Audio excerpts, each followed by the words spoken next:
Ahí en la gaveta no hay celote. Muy buenas tardes, queridos amigos. ¿Cómo están todos ustedes? Acá nuevamente en este espacio especialmente diseñado para conversar acerca de las cosas interesantes e importantes de la vida, ¿no? Y que, bueno, de alguna manera este, requieren de nosotros ciertas virtudes, ¿no? Por ejemplo, hemos requerido paciencia porque tuvimos un montón de problemas técnicos que retrasaron pues nuestra entrada acá al lo que podríamos llamar al aire, ¿no? Lo que podríamos llamar al aire, ¿no? Este, bueno, precisamente porque en la tarde de hoy estamos acá para conversar acerca de lo que se denominan virtudes. Elegimos este tema fundamentalmente porque, bueno, conversando acá con unos amigos y colegas, eh, y hablábamos acerca de las virtudes. Eh, alguien dijo, oye, pero creo que esa sería una palabra políticamente incorrecta al día de hoy. ¿Mm? Es sumamente interesante, eso me llamó la atención, ¿no? Porque decía, oye, las virtudes, que son precisamente aquellos rasgos, aquellas actitudes que nos permiten hacer cosas interesantes, poder avanzar, poder transformar la vida de manera positiva, ¿cómo es esto de que puedan hacerse políticamente incorrectas? Y un poco conversábamos acerca de con cuánta frecuencia, por ejemplo, entre nuestros allegados, conocidos, la prensa, los videos, etcétera, etcétera, todo este mundo ahorita hiperinformado e hiperconectado, aparece la palabra virtud, ¿no? Aparece la palabra virtud. Hay ciertos grupos donde, por ejemplo, se está utilizando con bastante frecuencia. Pero en la mayoría, por ejemplo, en los medios de comunicación, la prensa, la información, pareciera que el término virtud ha ido menguando, ¿no? Ha ido disminuyendo su frecuencia y, y su, y su presencia, ¿no? Ha menguado su presencia entre esto. Y, por supuesto, el término virtud ha estado durante muchos años atado a los conceptos fundamentalmente de tipo religioso, ¿no? Tipo religioso donde se sugería, ¿no? O se sugiere que el camino de las virtudes es el camino adecuado, es el camino para vivir una vida que valga el esfuerzo de vivir, ¿no? Un abrazo, Natalia, bienvenida. Llegado por allí Natalia, ¿no? Aquí en Facebook. Y por Instagram un saludo a todos los que se están incorporando por allá, ¿no? Eh, entonces dijimos, vale la pena, vale el esfuerzo que nosotros dediquemos algunos minutos a conversar sobre qué son las virtudes y de qué manera nos ayudan a vivir cada vez mejor y mejor, ¿no? Y como les señalaba, el concepto más frecuente, más usado, es el ligado a las religiones, el ligado como a los principios rectores mayores a nosotros mismos, que ordenan nuestra vida de una manera positiva, de una manera constructiva, de una manera santificada. Pero también se utiliza virtudes para señalar las habilidades y las competencias que alguna persona tiene. Por ejemplo, decir, Avix es un virtuoso de los medios de comunicación. O Por ejemplo, María es una virtuosa de la cocina. ¿Mm? O alguien es un virtuoso de la música, del arte, de algo de eso. O sea que en general, virtud suele ser conectado con la aplicación de los valores, de la aplicación efectiva de los valores que uno puede tener en un momento dado, ¿no? De los valores que lo guían como principios rectores, principios rectores acerca del proceso. Y estuve un poco buscando, a través del doctor Google, estuve buscando, por ejemplo, bueno, ¿cuáles pueden ser las virtudes, verdad? Es decir, aquellos valores que bien llevados a la práctica contribuyen sólidamente a que uno lleve una vida cada vez mejor. Y una vida cada vez mejor entendida en las 4 dimensiones que mencionamos siempre en nuestras actividades de Neurocódex, que son las actividades materiales, la actividad social, la actividad espiritual y la actividad mental, ¿no? Y encontré varias listas interesantes,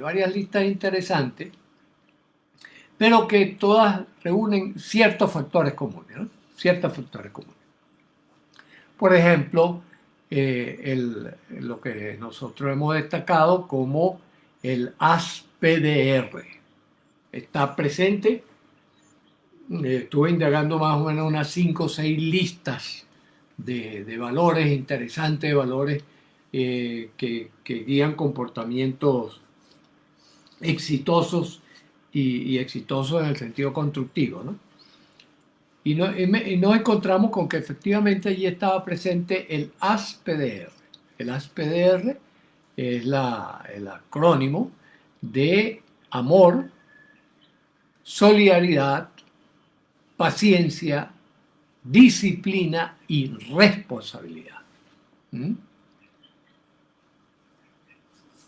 El as, cada vez nos gusta llamarlo el as que tenemos que debajo de la manga y que podemos sacar oportunamente en algún momento, que es el amor, la seguridad, la solidaridad.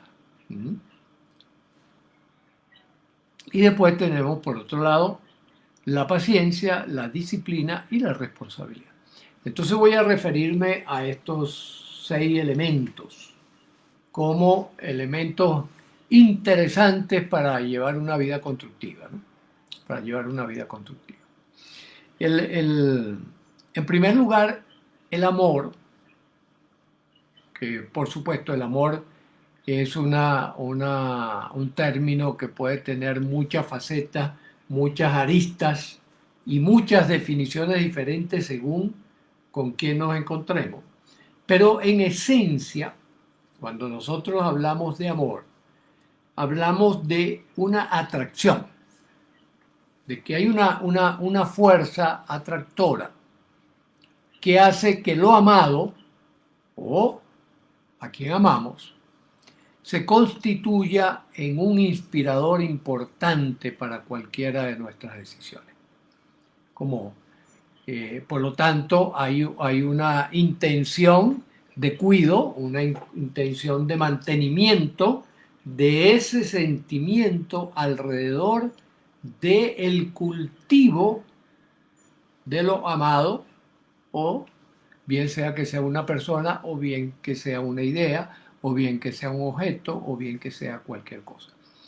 Generalmente lo reservamos hacia las relaciones humanas y particularmente las relaciones de pareja. Sin embargo, el amor puede contener todos esos elementos que he mencionado, ¿no? En primer lugar, un elemento de atracción. En segundo lugar, un elemento de compactación, de tender a mantener unido esas partes.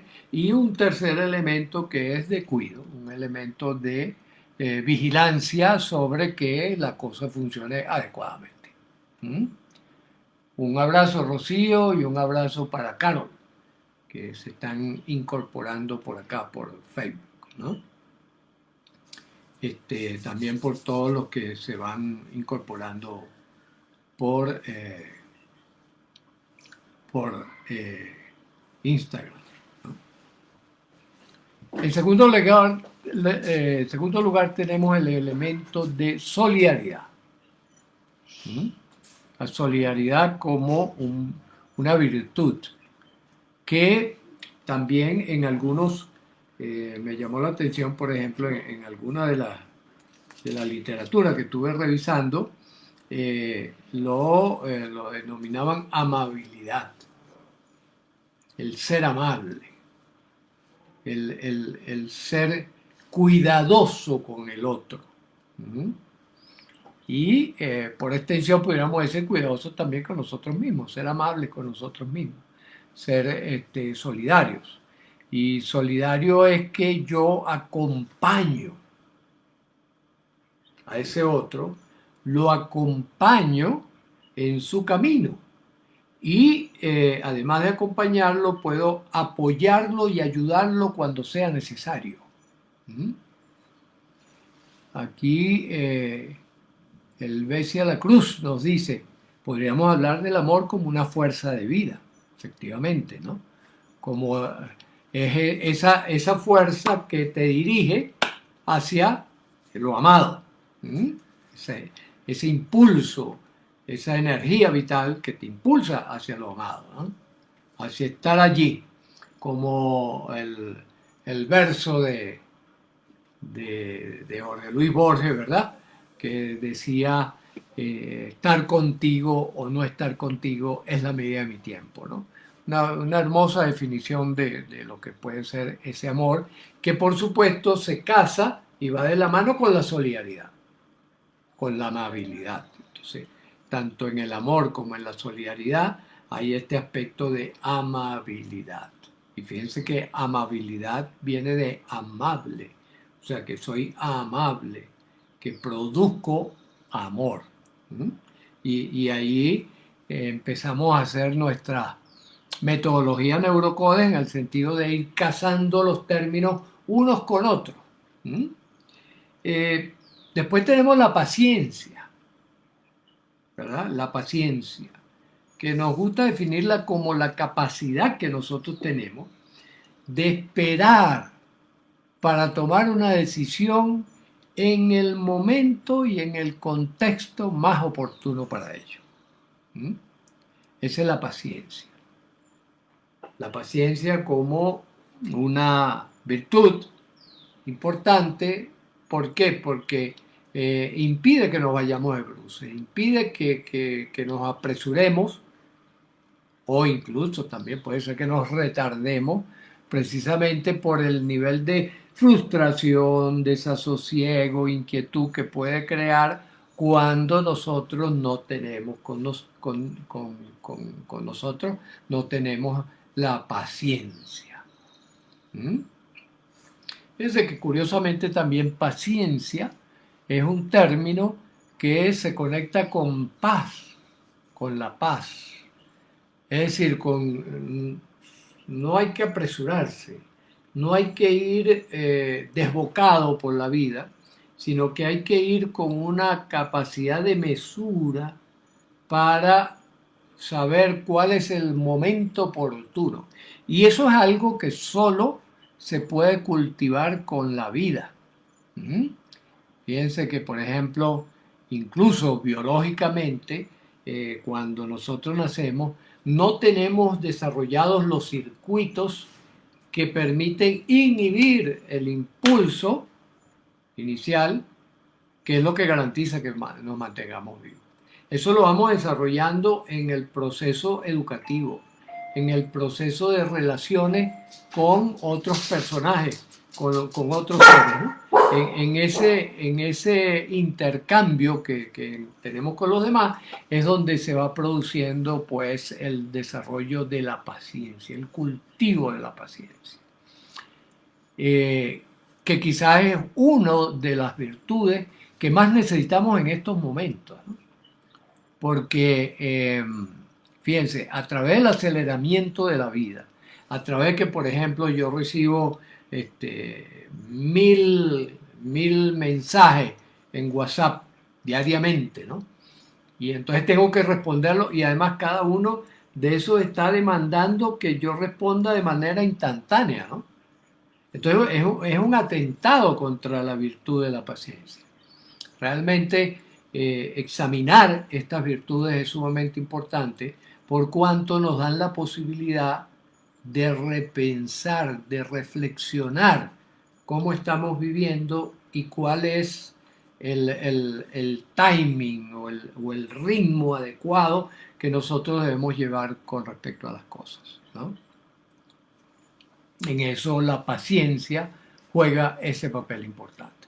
Entonces, como veníamos diciendo, las virtudes son, podríamos decir, el momento de continuación de los valores cuando los ponemos en marcha y cuando eso nos permite una vida plena, un vivir plenamente, que significa que yo soy dueño de las decisiones que estoy tomando porque ese conjunto de decisiones me permiten vivir con más sentido humano, me permiten acercarme más a lo profundamente humano. ¿Mm?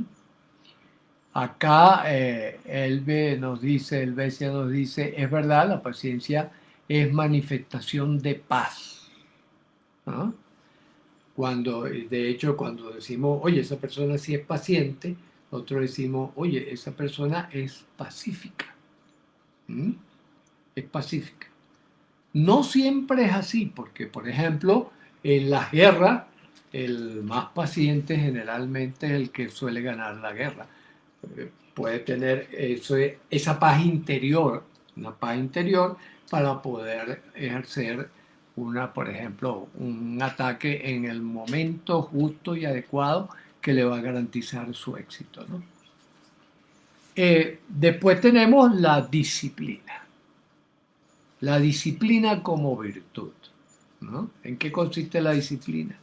La disciplina consiste en la creación de hábitos alrededor de determinados procedimientos, de tal manera que ya de forma automática operen solos. Fíjense que es interesante porque todos estos aspectos que nosotros tratamos de eh, entender, asimilar, dominar, son aspectos que tienen su flexibilidad y que tienen sus expresiones diferentes, ¿no?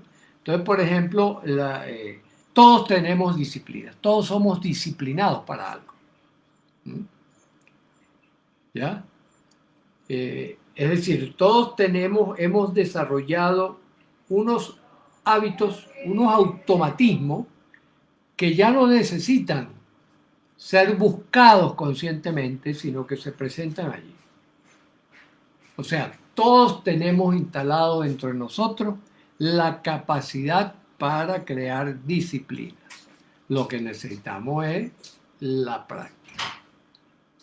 Y una práctica que, por supuesto, como siempre decimos, espontánea y naturalmente ocurre es en momentos en los cuales todavía nosotros no somos conscientes de lo que estamos haciendo, sino que nosotros somos unos disparadores automáticos de eso que vamos dominando. Entonces, por ejemplo, a esas disciplinas adquiridas tempranamente, bueno, las llamamos costumbres, las llamamos mañas, las llamamos mañas si son negativas, costumbres saludables, ¿verdad? Y, por último, disciplina, que es esa capacidad de volver, esa virtud de volver sobre aquello que es camino para nosotros vivir cada vez mejor y mejor. Y eso es un poco el sentido de la disciplina. Y después, una virtud es la responsabilidad. La responsabilidad. Es decir, la capacidad de asumir qué me toca a mí en cada momento y qué le toca a los otros o qué le toca a la naturaleza. Lo que me toca a mí, lo que corresponde que yo haga. Y en esto, en el Colegio Neurocódex, sistematizamos que están primero nuestras percepciones. Nosotros somos responsables de nuestras percepciones en tanto que nosotros respondemos con nuestras percepciones. Nuestras percepciones, nuestros pensamientos también son responsabilidad nuestra. Pueden ser responsabilidad automática o inconsciente, pero son responsabilidad nuestra. Responsabilidad automática, inconsciente y consciente acerca de nuestras ideas, nuestros sentimientos, nuestras emociones y nuestras acciones. Eso es sumamente importante también. ¿Por qué? Porque la rutina a donde nos ha llevado, las rutinas, la disciplina de este siglo XXI ha llevado a mucha gente a poner la responsabilidad en manos de otros. Por ejemplo, me hiciste molestar. Cuando yo digo me hiciste molestar, yo estoy poniendo la responsabilidad de mi molestia en el otro. ¿Ya? Y la cuestión clave es que quien genera la emoción, quien genera el sentimiento, quien genera la percepción, quien genera la idea, es cada uno de nosotros. Por lo tanto, es responsabilidad nuestra asumir esa virtud, ¿verdad?, como un aspecto importante en nuestra vida. Y quizás alguno de ustedes pregunta, bueno, ¿y cómo lo puedo operacionalizar? Que es al final de cuentas nuestra meta fundamental, ¿no? Entonces, lo podemos operacionalizar de la siguiente manera. Cuando tú haces X, matemática pura, cuando tú haces X, yo elijo responsablemente hacer Y. ¿Ya? Ahora, lo elegí automáticamente. Por ejemplo, cuando tú me gritas, yo me lleno de ira y te grito más duro. Lo hice en modo automático. Ok, lo hice en modo automático. ¿Qué significa? Que necesito un reaprendizaje si no quiero pelear. ¿Verdad? Porque para pelear se necesitan dos mínimos. Entonces, si alguno de los dos no pelea, no hay pelea. ¿Ya? Si alguno de los dos no asume la cosa como un reto para enfrentamiento, ya no hay posibilidad de enfrentamiento, ¿no? Puede haber posibilidad de imposición, pero eso es otro capítulo. Eso es otro capítulo, ¿no? Hay muchas opciones. Frente a cada situación que nos plantea la vida, hay muchas opciones. ¿Ya? Marco por acá nos dice, las emociones siempre preceden a las emociones siempre preceden a las emociones y cuando son fuertes desplazan a los sentimientos. Me imagino que te refieres en la segunda emociones. Las emociones preceden a los pensamientos. Sí, ¿ya? Ahí esa fracción de tiempo, esto lo hemos conversado en otros conversatorios y es bueno aclararlo porque quizás hay personas que están entrando por primera vez y que desconocen, por ejemplo, todas las elaboraciones que hemos hecho alrededor del Neurocódex. Fíjense lo siguiente, las emociones están atadas, son respuestas automáticas atadas a estímulos que ya nosotros hemos instalado en nuestro proceso de aprendizaje. Por lo tanto, efectivamente, Marco, la emoción sale primero. ¿Ya? Y esa emoción se transforma en acción en 0,6 de segundo. Yo tengo ese tiempo para que salga esa emoción expresada a través de la acción y después sí puedo tener un dominio consciente o inconsciente sobre lo que ocurrió. ¿Ya? ¿Cuál es la manera de nosotros aumentar nuestro dominio por esto? La práctica. La práctica es que, por ejemplo, si alguien viene con impaciencia, yo lo que haga es incrementar mi paciencia. Si alguien viene con desmesura, desbocado, yo aumento mi capacidad de mesura frente a eso. Entonces, de esa manera contrarresto lo que puede ser una provocación, lo que podemos llamar una provocación. ¿Ya? Gracias, Mike Walida, y un abrazo. Ahora fíjense, también hay otras virtudes por allí, interesantes, dignas de ser mencionadas. Por ejemplo, una de ellas quizás fundamental y que forma parte de los pilares de todas las religiones, que es la gratitud. La capacidad de agradecer. De agradecer en primer lugar el hecho de estar vivos. Es muy importante. ¿Por qué? Porque cuando uno agradece el hecho de estar vivo, uno está entrenando la gratitud. Y no solo estás entrenando la gratitud, estás entrenando la paciencia, estás entrenando la responsabilidad y estás entrenando, por lo tanto, la disciplina. Y estás entrenando al amor y estás entrenando a la solidaridad. Y estás entrenando a la seguridad personal.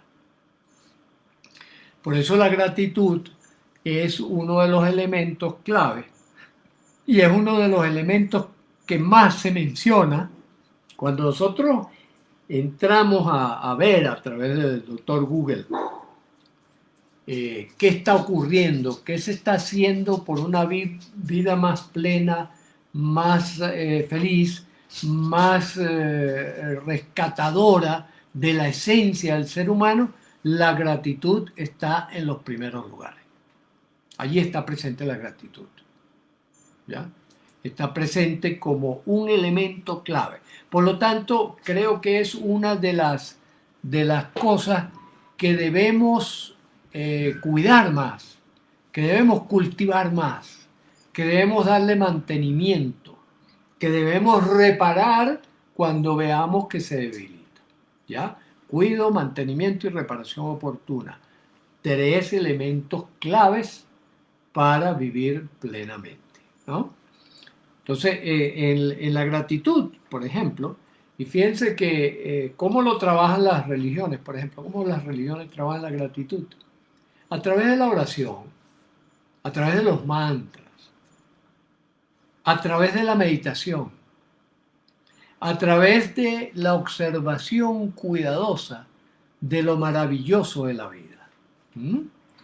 Cuando nosotros, por ejemplo, nos detenemos simplemente a ver un insecto caminando sobre una hojita. Por ejemplo, un insecto como la mariquita, ¿no? Que es este animalito que tiene los punticos rojos, ¿no? Sobre una superficie negra. Es bellísimo, ¿no? Y tú lo ves caminando con aquella paciencia y la ves caminando con aquel cuidado con que se desplaza sobre la hoja. Eso nos conecta. Gracias a la gratitud, nos conecta con lo trascendente, nos conecta con lo maravilloso, nos conecta con lo espectacular de la vida. Y cuando hacemos eso, cuando nosotros hacemos ese proceso, ya se ha descubierto que tiene un efecto de trofismo sobre nuestro organismo, es decir, sobre una regeneración positiva y constructiva de nuestros tejidos. Es una de las claves del rejuvenecimiento o del alargamiento de la juventud.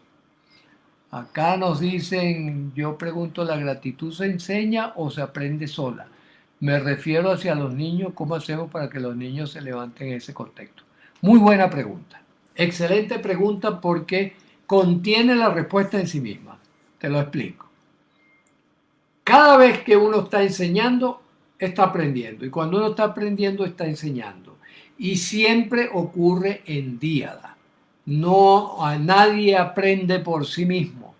No estamos diseñados para eso. El diseño humano es que nosotros en primer lugar aprendemos de otros seres humanos.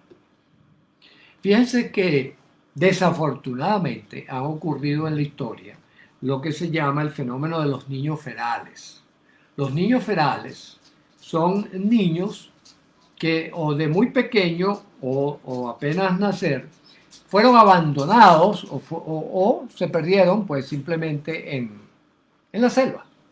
¿Mm?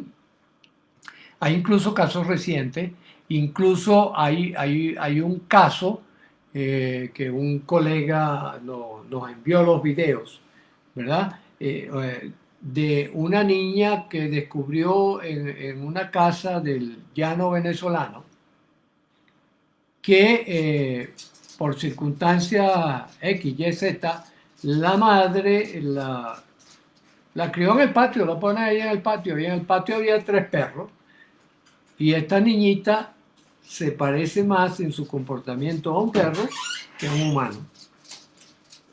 ¿Ya?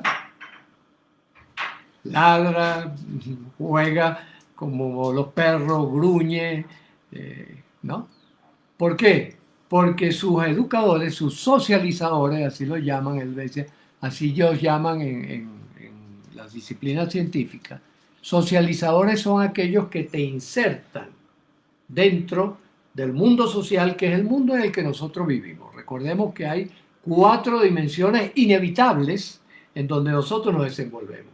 La dimensión material, ¿verdad? El espacio físico. La dimensión social, que es el grupo en el cual nosotros nacemos, crecemos y vivimos. El mundo mental, que es la absorción de esos 2 mundos anteriores, material y social, que yo incorporo en mi cabeza que me van a constituir como individuo. Y la dimensión espiritual, que es todo lo que tiene que ver con lo trascendente. De tal manera que siempre estas virtudes son aprendidas,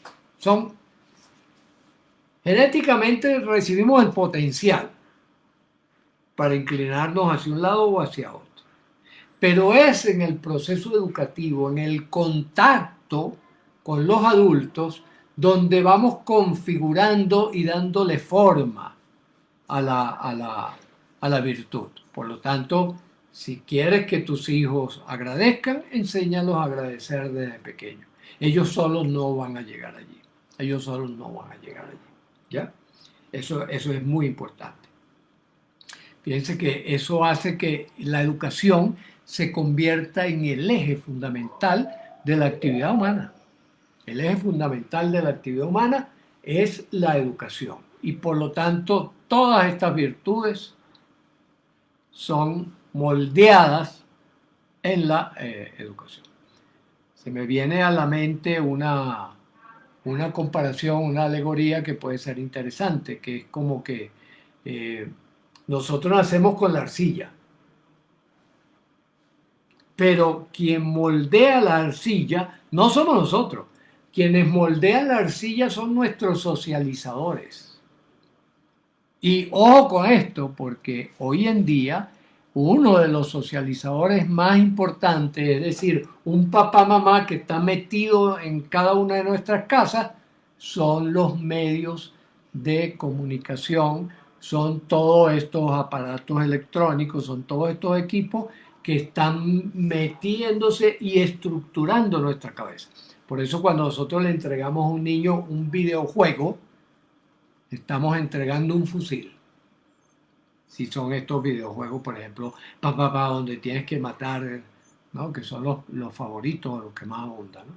Le estás entregando la formación de una virtud o de una antivirtud, ¿sí? De un vicio. ¿Sí? Las virtudes y los vicios. Entonces, el vicio de asumir la vida como un reto donde tú vas a combatir. Y de hecho, es como un espíritu de época interesante, ¿verdad? Fíjate que tú montas una empresa y la empresa es, yo compito con las demás empresas y veo a mi otra empresa como un enemigo. Y si pudiera lo matara, ¿no? Porque es como que competimos por un objetivo, guerreamos por la paz. Entonces, armas para la paz, ¿no? Entonces uno dice, ¿cómo que armas para la paz? ¿Esto qué es? Porque el nivel de enfrentamiento en un lugar en un momento dado es de tal magnitud que la única manera de apagar el fuego es con más fuego. ¿Mm? Como cuando los bomberos terminan un incendio con una explosión. ¡Pum! ¿No? Explotan y entonces el fuego se dispersa y se extingue, ¿no? Es un poco ese mecanismo. Por eso hay que tener mucho cuidado con todo esto y por eso hay que asumir la educación como efectivamente lo que es, ¿no? Como la forma en la cual moldeamos esa estructura que somos, por lo menos nos moldean directamente hasta que tenemos 4 o 5 años, ¿no? A partir de allí empieza a vivir un poco esa masita y puede ser que cambie, modifique muy levemente algunas de las cosas que ha aprendido, que ha dominado y que ha bajado a el automático, ¿no? Y después, bueno, cuando uno crece, tiene la opción, ¿verdad? Consciente, tiene la opción consciente de decir, bueno, yo quiero reprogramar todo esto. Y allí es donde aparecen esta multitud, esta miríada de herramientas interesantes y positivas que nos permiten poder hacer como volver a agarrar esa plastilina y volverla a modelar. ¿Qué ocurre? Como yo creo que todos hemos pasado por plastilina, ¿verdad? Y todos sabemos que la plastilina cuando la amasamos se ablanda y por lo tanto es más fácil darle forma. Pero si nosotros la dejamos unas horas, la dejamos unos días, cuando nosotros la volvemos a agarrar encontramos con que está dura. Entonces tenemos que masajear con más fuerza y con más intensidad y con más frecuencia que lo que hicimos originalmente. Eso es lo que llamamos terapia. En la terapia, ¿qué es lo que hacemos? Ya sea autoterapia o terapia ayudada con otros personajes, que es lo ideal, por supuesto. En la terapia lo primero que hacemos es masajear, masajear, masajear, masajear hasta que se ablanda. Una vez que se ablanda esa plastilina, que se ablanda nuestra mente, que se ablanda nuestro cerebro, entonces le damos la nueva forma. ¿Mm? Le damos la nueva forma. Poco creo que esta comparación, esta metáfora puede resultar bastante útil para nuestro desarrollo. Y me voy a referir a dos virtudes más, ¿ya? Dos virtudes que también hemos localizado por allí que son interesantes. Una es el esfuerzo.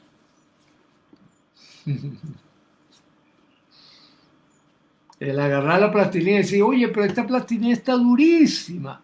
Ah, ok, está durísima. Entonces, primero dale suave con el calor de las manos, la podemos ir ablandando.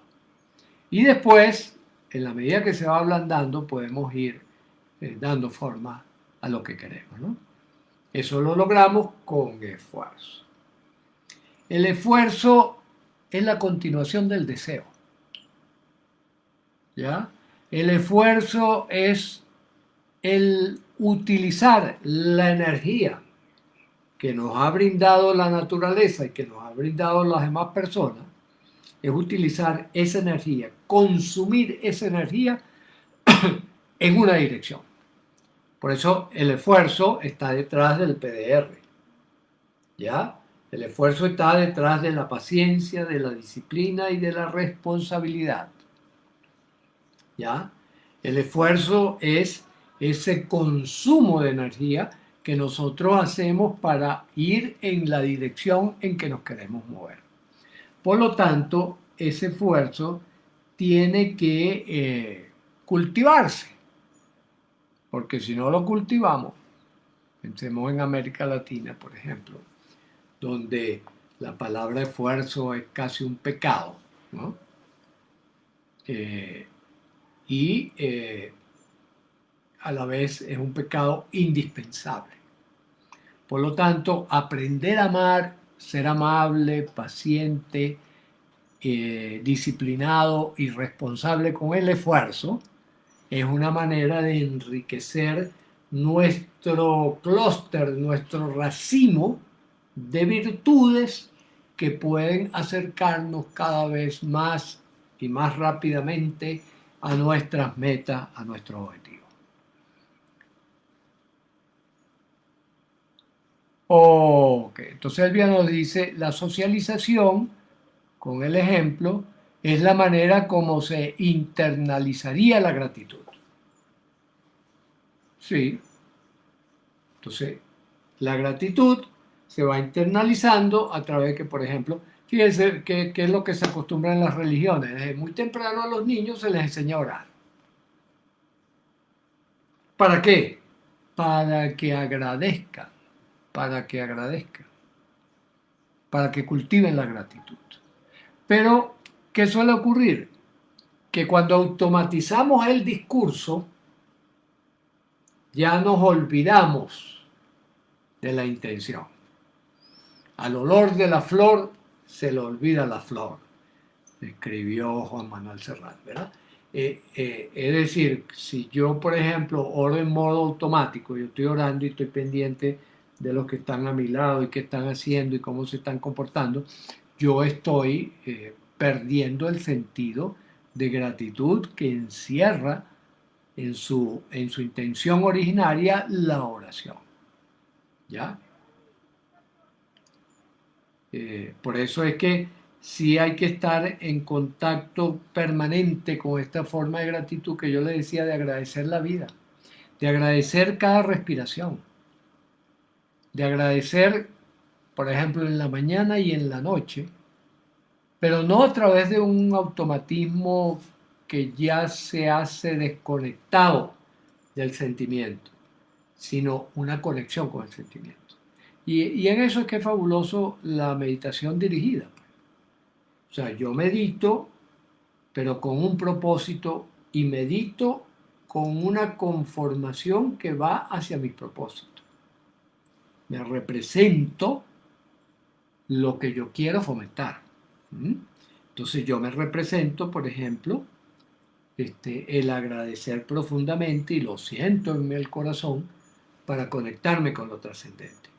Una manera de garantizar que ese esfuerzo que estoy haciendo vaya en la dirección de la gratitud. Y la otra, por supuesto, la otra virtud a la que me quiero referir es la del perdón, que también esta sí está profundamente de moda, ¿verdad? Que hay que perdonar, que tú tienes que perdonar, que a través del perdón es que puedes llegar a la gratitud. Pero cuando uno analiza el perdón, te encuentras con que para que ya tú perdones, o sea, para experimentar el sentimiento de perdón, es porque tú has sacado de tu corazón el resentimiento que llevó a que en un momento dado odiaras. Porque solo puedes perdonar lo que has odiado. ¿Verdad? No puedes perdonar algo que va bien, no puedes perdonar la gratitud, no puedes perdonar al amor. No, ahí no hay nada que perdonar, ¿verdad? Hay que perdonar lo que nos dañó, lo que de alguna manera nos ofendió. Y la ofensa, ¿qué es lo que deja? Resentimiento. ¿Ya? Porque si alguien me ofende e inmediatamente olvido la ofensa, no hay nada que perdonar. Para yo perdonar es porque en mi interior, en mi responsabilidad, hay un resentimiento, hay un sentimiento negativo hacia aquel que me ofendió. ¿Ya? Quizás por eso el mismo Borges, maravilloso, que siempre me veo obligado a citarlo, decía, no hay mayor perdón ni mejor venganza que el olvido.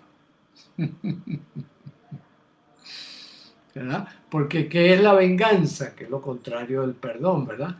La venganza es que entonces yo asumo como contravirtud, como vicio, el infligirle daño a lo que me dañó, devolver el daño, devolver con la misma mercancía lo que me vendieron.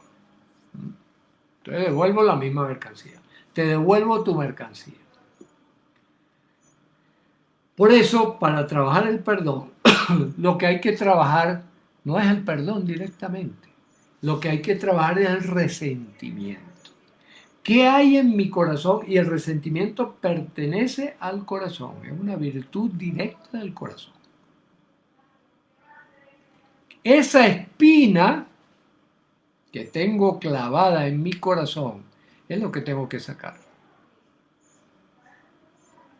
Sin caer en los extremos del poeta, que si no recuerdo quién fue el autor, que decía que tenía una espina clavada en el corazón. Logré sacarme la espina y ahora no siento el corazón. Bueno, pobrecito, porque en su corazón solo existía la espina, ¿verdad? Si yo me quito la espina, voy a sentir mi corazón como realmente es y como realmente él siente. ¿Ya? Es decir, voy a rescatar lo que hay en mí de amor, de solidaridad, de paciencia, de disciplina y de responsabilidad. Eso es lo que voy a rescatar. Que eso se ve modificado si yo tengo una espina. Es decir, si yo tengo un resentimiento, el que no va a estar en paz soy yo. Por eso es que siempre decimos que cuando uno perdona, en realidad quien está perdonando es a uno mismo. Es decir, en realidad a quien está rescatando es a uno mismo. ¿Ya? Por eso, para perdonar, no necesito al otro. Me necesito es a mí y necesito es asumir la responsabilidad y hacer el esfuerzo por yo liberarme de esa espina. Porque la espina no la tiene el que me hizo daño, a no ser que eso le haya ocasionado una culpa, en cuyo caso es diferente. Pero si no le ocasionó ninguna culpa, ya él no tiene nada que ver con lo que tú pretendes perdonar, ¿no? Doris dice, ¿usted considera que alguien perdone a otro que le quitó la vida a un familiar? Mira, el ejemplo más bello es lo que está pasando en Ruanda. En Ruanda hubo una guerra civil, bueno, salvaje, terrible, donde se mataron, violaron, mutilaron entre tribus durante varios años. Y ellos utilizaron una práctica del perdón basada en borrar el resentimiento y en reencontrarse en otro contexto. Y actualmente están viviendo en paz. O sea, actualmente incluso han hecho hasta matrimonios. Por ejemplo, entre un tipo que mató al papá de esta mujer y ahora, después de ese proceso de redefinición de aquí en adelante, se enamoraron y se casaron. ¿Qué te parece? Es decir, es posible. Sí es posible. Y es posible gracias a que sacas de tu corazón el resentimiento. Por supuesto, si tienes resentimiento acerca de ese que mató a tu familiar, por supuesto no va a funcionar la cosa, no lo vas a poder perdonar. Ahora, y tú dirás, pero bueno, ¿cuál es el argumento para que yo no tenga resentimiento con alguien que mató a un familiar?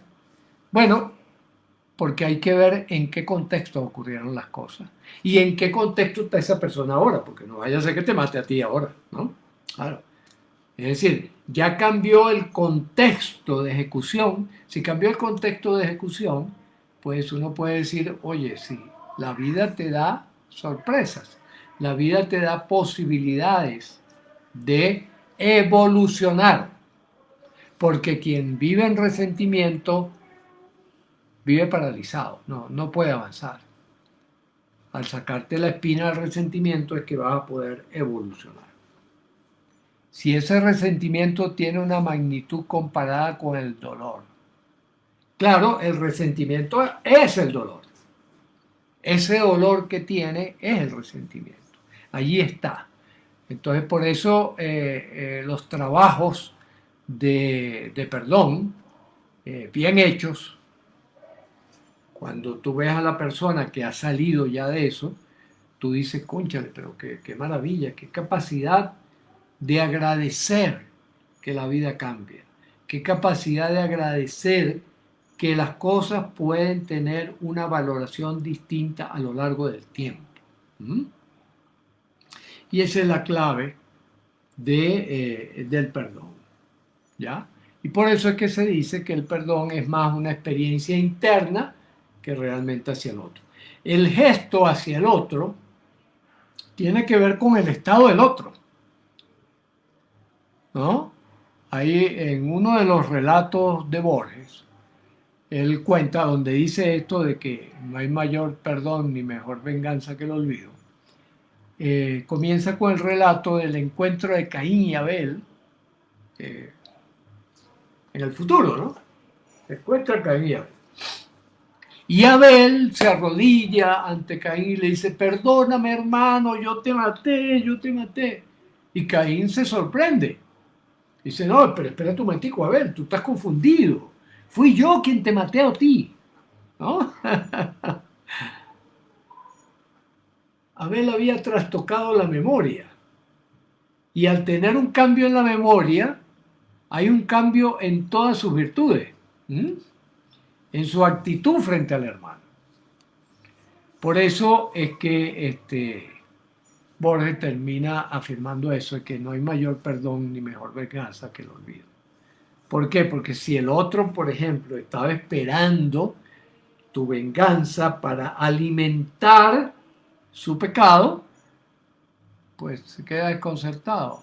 No me acuerdo que me hayas hecho daño. La verdad es que no lo recuerdo. Y la otra persona está deseosa de que tú recuerdes el daño para redañarte, ¿no? Porque él no ha cambiado el contexto. Pero si tú cambias el contexto y ya tú olvidaste, entonces se queda sorprendido. No hay mayor venganza que el olvido. ¿Ya? Entonces, todas estas cosas son posibles en la medida en que nosotros conectamos. No analizamos las cosas separadas, divorciadas una de otra, sino que creamos las conexiones que existen entre los distintos componentes de nuestra vida para armar un tejido, para armar una estructura compleja que es la acción de vivir. Y que en el colegio trabajamos para que sea vivir plenamente. Es decir, que usted planifique su vida, que usted empiece a hacer esfuerzos hacia su vida, que lo maneje con las virtudes para que usted disfrute del viaje y de la meta. Disfrutar plenamente. Voy a recomendarle especialmente, lo he hecho muchas veces, el poema de Constantin Cavafis,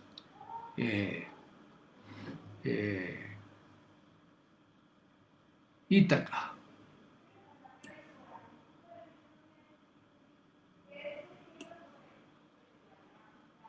Aquí hay algunos comentarios. Es entonces una invitación del otro hacia mí y yo le respondo a la invitación. Permanentemente, Maigualida. Permanentemente estamos en eso. Estamos en intercambio. Es decir, la vida no se detiene.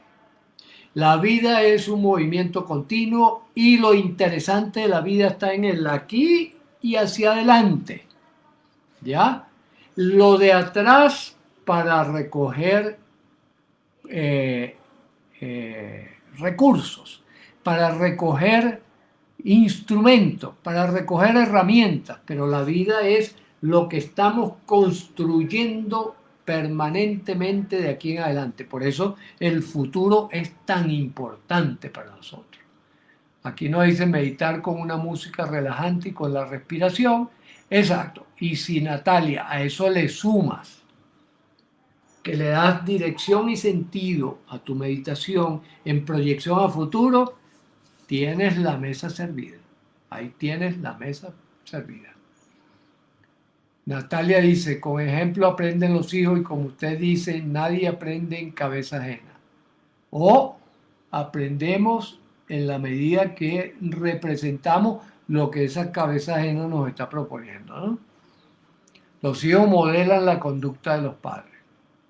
Esta metáfora es excelente, así como el perdón a otros elimina el resentimiento, el perdón a nosotros mismos elimina la culpa. Sí, la culpa y el resentimiento pertenecen al mismo paquete, ¿no? Son los entorpecedores de camino hacia un buen proceder. A veces la culpa, por ejemplo, si uno tiene un mal hábito, si uno tiene un automatismo hacia algo destructivo, la culpa allí ayuda a nosotros desviar el camino. Por ejemplo, no voy a hacer eso porque me voy a sentir culpable. Entonces, a veces opera como freno, pero realmente el costo energético de utilizar ese modelo es alto. Nosotros lo utilizamos en situaciones muy extremas, casos de adicciones y cosas por el estilo. Se puede manejar la culpa como un instrumento, como una herramienta de cambio positivo, ¿no? Y el perdón, por supuesto, elimina nuestra propia culpa, porque muchas veces, por ejemplo, alguien nos hace un daño y nosotros decimos, oye, pero es que yo estaba ahí parado. ¿Qué hacía yo ahí parado? Y entonces la acusación la volvemos contra nosotros. Allí, entonces, perdonarnos a nosotros mismos, es decir, salir de ese resentimiento autogenerado, es una buena solución. Eso nos lo plantea por aquí el cuñado Fernando. La alta expectativa que teníamos con respecto a nosotros y a los otros ayuda a formar el resentimiento y la culpa. No aceptamos los errores de otros y los nuestros. Exactamente, sí. Una educación tergiversada, hemos vivido una educación realmente torcida. Y esa es una de las razones por las que hemos creado el colegio, precisamente para reparar lo que ha sido un camino de aprendizaje, un camino flexible en la vida. Bueno, mis queridos amigos, ha sido un verdadero placer haber estado compartiendo con ustedes, poder mantener este diálogo, que continuaremos entonces el miércoles de la semana próxima. Mientras tanto, un abrazo y seguimos.